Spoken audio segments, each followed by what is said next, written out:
यदि नेपालमा भोलि पेट्रोलको भाउ प्रति लिटर 1000 रुपैयाँ पुग्यो भने के होला र प्रधानमन्त्री बालेन शाहले यो महँगीको अन्त्य गर्न के गर्न सक्छन् त? पहिलो दिन पठाउ र इन ड्राइभको भाडाले आकाश छुन्छ। सबैजना पब्लिक बसमा कोचिएका छन्। खल्ती खाली, बाटो भीड।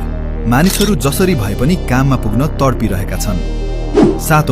सातौं दिनमा देशको स्थिति झन खराब बन्छ। सडकहरू ठप्प हुन्छन्। पठाउ बन्द। ट्रकहरूले ढुवानी खर्च धान्न सक्दैनन्। अर्थतन्त्र सुस्त मात्र हुँदैन, यो सिधै तल झर्छ। के गर्छन् त बालेन शाहले?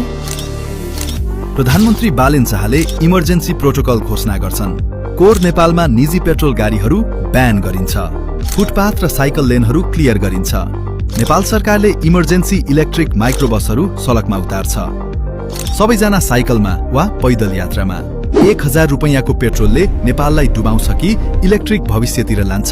मलाई कमेन्टमा बताउनुहोस्।